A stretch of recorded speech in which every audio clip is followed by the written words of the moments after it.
All right, so get ready, because today we're going deep into a part of history that might just surprise you. Okay.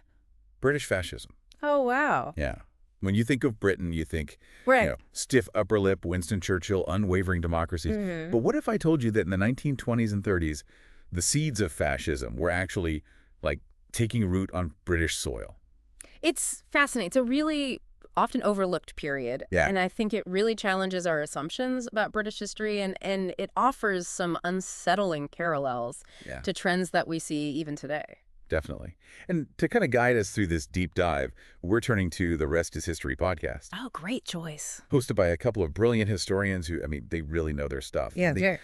We're talking about a time when Britain, despite being on the winning side of World War I, Right. was grappling with a whole cocktail of anxieties, Yeah. like economic turmoil, Mhm. social upheaval, and this sense of uncertainty about its place in the world. It's like the hangover after the party. Yeah, totally. Yeah. Sound familiar at all? Very much so. Yeah. And, it's within this context that we see the emergence of certain, ideas and sentiments that Yeah. later resonate with aspects of fascist ideology. Okay, so let's paint a picture for our listeners. Yeah. Imagine you're a British citizen in the early 1920s. Okay. The war is over, but the world feels like it's been turned upside down, right? The old order is being challenged, and these new ideologies are swirling around. Mm-hmm.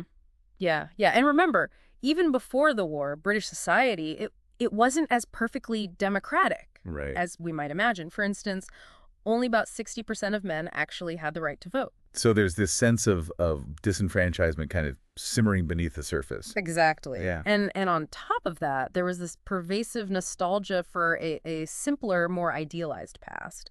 This Wow. yearning for a return to a time of perceived national greatness. Right. This medieval nostalgia, as it's sometimes called, romanticized this bygone era of strong leaders, social cohesion, and those good old-fashioned traditional values. So how does this medieval nostalgia tie into the rise of fascism? Well, this yearning to return to a glorious past, it Yeah. aligns with a core element of fascist ideology. It's the idea of restoring a lost golden age. Wow. Fascists often tap into this sentiment, promising to make their nation great again by reviving past glories. Right. And they often want to do it through authoritarian means.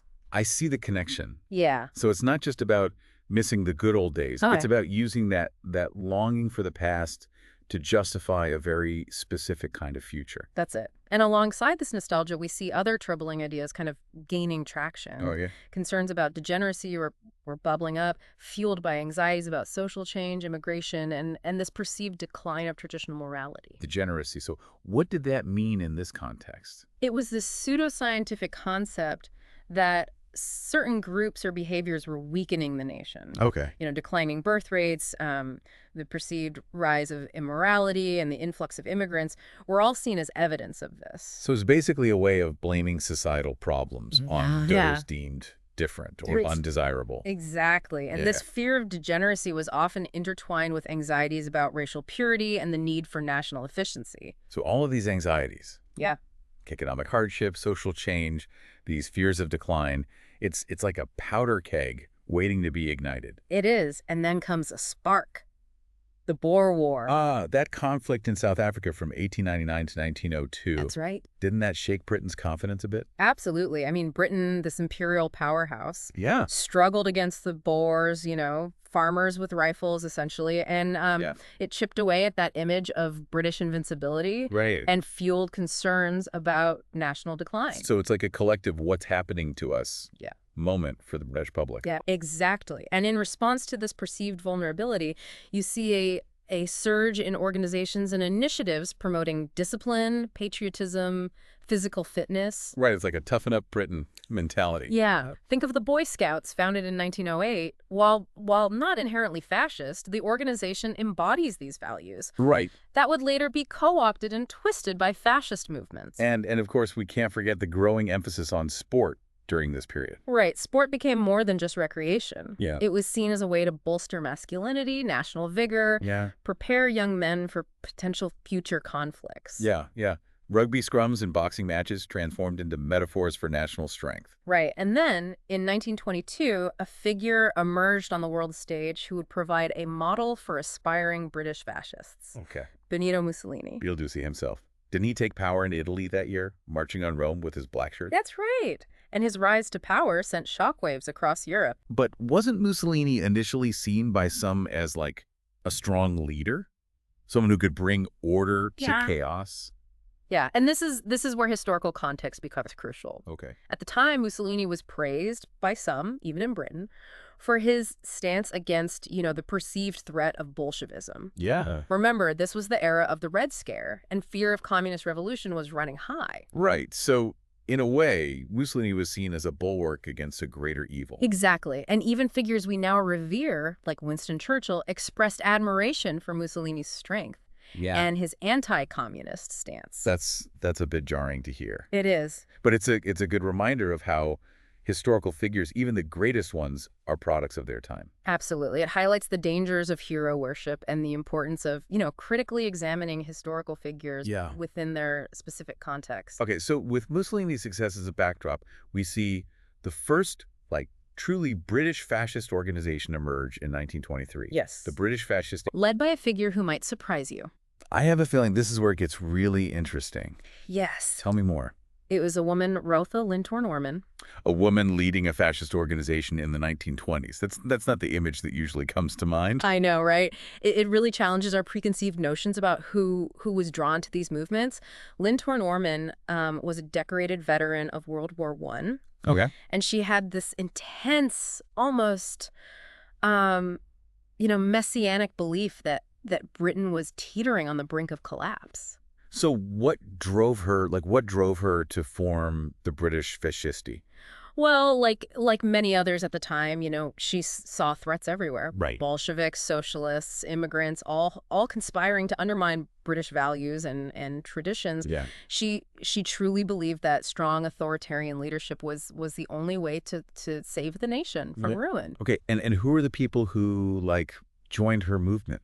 It was a mixed bag, really. You had ex-military figures, disillusioned aristocrats, and those who felt left behind by the rapid social and economic changes of the era. Okay. There's even evidence that some members of the Conservative Party had ties to the British fascistes. So the lines between mainstream politics and these fringe movements were blurrier than we might think. Absolutely. And it underscores how extremist ideologies can seep into seemingly respectable circles, especially during, Right. times of uncertainty and anxiety. Okay, so we've got this woman, Rotha Lintor-Norman, leading this band of British fascists, inspired by Mussolini. Yeah. What kind of activities were they involved in? Rallies, protests? All of that and more. They held rallies, often clashing with communist groups in the streets.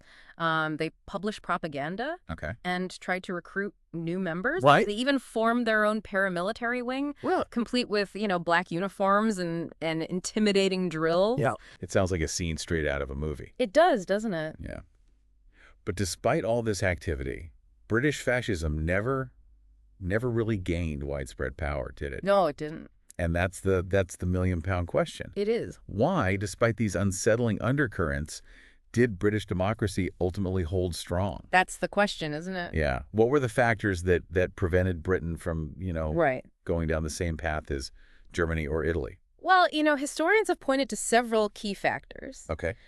First, Britain emerged from World War I victorious. Right. Yes, the nation was scarred and economically weakened, but it didn't experience the same level of humiliation and resentment that fueled extremist movements in Germany. So while there was a sense of anxiety in Britain, it wasn't the same kind of festering wound that existed in Germany. Exactly. Victory, even a costly one, provided a sense of unity and national pride that made it harder for radical ideologies like fascism to take root. And what about the economic situation? Didn't the Great Depression hit Britain pretty hard?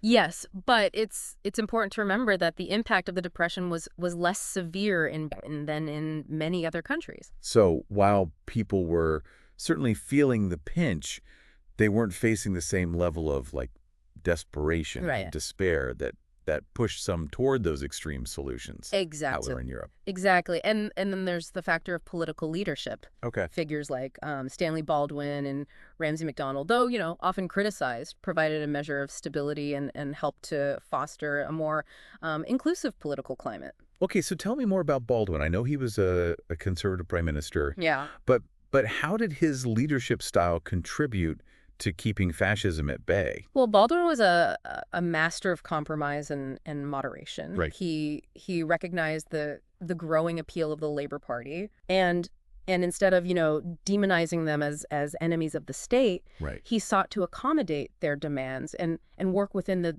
existing political framework. So he was more interested in finding common ground Yes. than stoking the flames of division. Exactly. His approach helped to maintain the legitimacy of the political system and prevent the kind of, Right. polarization that could have benefited extremists. That's a really interesting point. It suggests that strong democratic leadership Yeah. can play a vital role in preventing the rise of extremism. It can. But we can't ignore the fact that these movements did exist, Right. and they did find some fertile ground in British society. It did. So let's circle back to some of the groups and figures that we touched on earlier. Okay, where would you like to start? Well, we mentioned that some of Linton Orma's rallies drew thousands. Yeah. Which suggests that there was at least a receptive audience Right. for these ideas. Yes, and there are other figures like William Joyce, an Irishman who would later become the infamous Right. Lord Haw-Haw, broadcasting Nazi propaganda during World War II. Didn't he get his start with the British fascisti? He did, and he relished those, street brawls with Yeah. communist groups. These incidents, they underscore the very real threat of political violence Yeah. that existed at the time. It's a stark reminder that even in a democracy, freedom of speech has its limits. Yeah. Especially when it incites hatred and violence. It's a delicate balance, isn't it? Protecting free speech Yeah. while also safeguarding against those who would exploit it to spread harmful ideologies. Yeah, it's a debate that continues to this day. It does. Now let's talk about one of the more peculiar figures in British fascism, Valerie Arklesmith, also known as Victor Barker. Right. This is the transgender woman who infiltrated the National Fascisti, right? That's right. It's a tale that speaks to the complexities of identity, Yeah. deception, and the often bizarre world of interwar extremism. What motivated Barker to infiltrate this group? It's hard to say for sure. Some speculate that she was driven by, a sense of adventure or a desire to expose the hypocrisy of the fascist movement. Yeah. Others believe that she may have been motivated by more personal reasons, perhaps seeking a sense of belonging or power within the group. It's a reminder that these movements often attracted a diverse cast of characters, Yeah. each with their own, motivations and complexities. Absolutely. Now, before we wrap up this part of our deep dive, I want to touch on Arnold Leese and his Imperial Fascist League. Yes. At least the camel expert turned anti-Semitic firebrand. His story, it really underscores the darker, more sinister side of British fascism. While some of these early fascist groups could be dismissed as, eccentric or even comical, Yeah. Leese and his followers were deeply committed to a hateful and dangerous ideology. They were. Their virulent anti-Semitism, their obsession with racial purity, and their belief in a global Jewish conspiracy. It foreshadowed the horrors that would unfold in Nazi Germany just a few years later. It's a chilling reminder that the seeds of genocide are often sown in the fertile ground of prejudice and scapegoating. Absolutely. And it's a lesson that remains all too relevant today as we witness the rise of, far-right movements around the world, often fueled by similar anxieties and hatreds. Okay, so we've talked about the anxieties, the politics, some of these colorful characters in British fascism, but I feel like the big question's still out there. Despite all this, Britain didn't fall.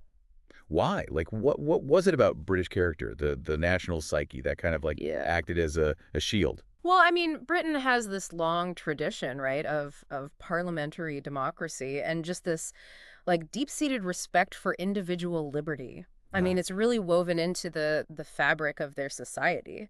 It's like that live and let live attitude, Yeah. right? A sense of fair play and a tolerance for different viewpoints. Mm, It just seems like those values would be pretty incompatible with fascist ideology. exactly. And while there were definitely pockets of extremism, the vast majority of Britons just weren't interested in, trading their freedoms for that rigid conformity and authoritarianism of fascism. It's almost like their sense of humor played a role. Yeah. It's hard for me to picture, like a black shirt clad Oswald Mosley with his like theatrical gestures, these grandiose pronouncements, winning over a nation Yeah. known for its dry wit and love of self-deprecation. Yeah, I think you're onto something there. I mean, Yeah. humor, it really can be a powerful weapon Yeah. against extremism. It exposes the absurdity of it Right. and just undermines its authority. I'm picturing like a Monty Python sketch lampooning a fascist rally. Yeah. And suddenly these goose-stepping, salute-throwing figures, they just become like objects of ridicule rather than fear. Yeah, yeah. Their power kind of just deflates. Exactly. And that's not to say that, British humor is inherently anti-fascist. Right. But there's a certain irreverence, a refusal to take things too seriously, and that can really act as a natural antidote Right. to these extremist ideologies. So you could say that Britain's democratic values, Yeah. coupled with its, unique cultural temperament, Yeah. provided a kind of like immune system Yeah. against the fascist virus. That's a great way to put it. It's a reminder that democracy isn't just about laws and institutions. It's Right. also about a shared set of values Yeah. and beliefs that are passed down Right. through generations. And those values in Britain's case Yeah. included, a love of freedom, a sense of fair play, and a healthy dose of skepticism towards anyone promising those simple solutions to complex problems. Right.